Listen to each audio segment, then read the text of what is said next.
क्या नवाज शरीफ को आपने क्या मशवरा दिया इलेक्शन से पहले आने का या ना आने का? वो भी आपके तादी और आपके करीबी इलेक्शन पहले आने का क्या मतलब? इलेक्शन से पहले जो होंगे मियां नवाज शरीफ साहब। जी जी, हाँ, मियां नवाज शरीफ ने फैसला, TDS मियां नवाज शरीफ साहब ने अपने आने का फैसला खुद करना है। जो इसका मुल्क है, इस मुल्क में वो 3 दफ़ा वज़ीर आज़म रह चुके हैं। लास्ट वो फौज की निगरानी में होने चाहिए, इस सिलसिले में बता दीजिएगा आपका क्या मौक़िफ़ है? पहले तो ये तय करो इलेक्शन होंगे और कब होंगे, निगरानी वाली बात किया है। मौलाना साहब, बहुत सारी बातों पे आपका तहफ़्फ़ुज़ात है, कह रहे हैं कि जो नवाज शरीफ और जरदारी की जो मुलाकात हुई थी दुबई पे, उस पर आपके अभी भी तहफ़्फ़ुज़ात है जो दूर करने हैं, क्या आपके तहफ़्फ़ुज़ात अब दूर हो गए? दूर हो गए।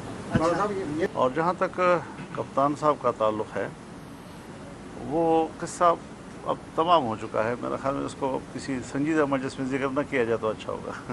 निगरान हुकूमत आ रही है, उसके बाद इलेक्शन नज़र आ रहे हैं आपके?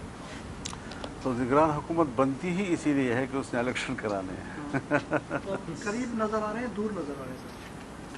मेरे हाथ तो करीब ही नज़र आ रहे हैं, इलेक्शन करीब नज़र आ रहे हैं। करीब नज़र आ रहे हैं, लेकिन यह है कि अब हमने तो अपने वक्त पे छोड़ देना है और असम्बली तहलील हो जाएगी, लेकिन उसके बाद निगरान हुकूमत होगी। अब निगरान हुकूमत ने फिर अपने हवाले से सोचना होगा कि वो इलेक्शन के हवाले से कितना मुतमईन हैं, उन्हें कोई टाइम चाहिए नहीं चाहिए, ये फिर उनका मामला है, हमारा उससे कोई ताल्लुक़ नहीं। हम तो इलेक्शन में उतरेंगे इंशाअल्लाह।